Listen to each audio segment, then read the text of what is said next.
While doing dishes, my landlord asked, "Did you unplug the extension cord in the basement?" I dried my hands. "Yeah, last night around 11 p.m. "Why?" I responded. My landlord Casper's knees buckled and he started hitting his head against the wall repeatedly. "Whoa, what's wrong?" "It's just an extension cord." I reached out to stop him from hurting himself, but he shoved me back with surprising force. He fumbled for his phone with shaking hands. "She's gone."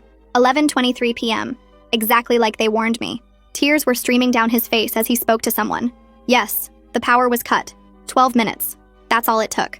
Before I could process what was happening, the basement door flew open and Mrs. Delacroix from the unit below mine came charging up.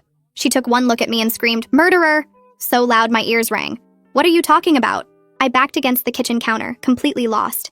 She collapsed next to Casper, both of them sobbing. 47 days, she wailed. "We kept her alive for 47 days and you killed her in 12 minutes. Kept who alive? What's happening?" My phone started blowing up with texts from other tenants. "Monster. How could you? We all heard what you did. Cops are coming." The building's maintenance guy Tiago burst through my door without knocking. "You sick bastard." I told Casper not to rent to outsiders. He had a wrench in his hand like he was considering using it.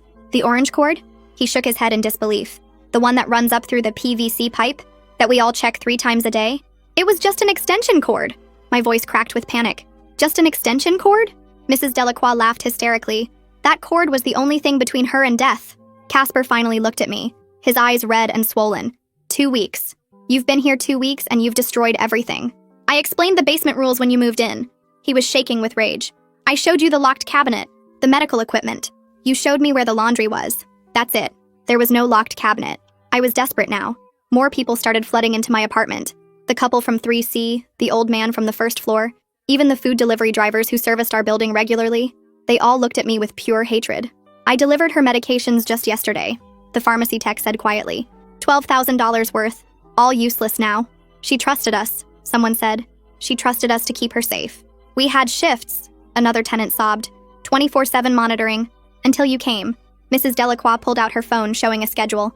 "Look, your name isn't even on the care rotation because you refused to help when we asked." "What care rotation? Nobody asked me anything." Sirens wailed outside. Through my window I could see 3 police cars and an ambulance pulling up. But the ambulance didn't rush. The EMTs moved slowly, like they already knew it was too late. 11:23, Casper kept repeating. The machines would have alarmed at 11:11 when the power cut. She had 12 minutes of battery backup, 12 minutes of oxygen left. My stomach turned to ice. "The humming," someone whispered. He must have heard the machines humming through the ceiling. How could he not know? "We were so close," Mrs. Delacroix wept. "The lung transplant was next week.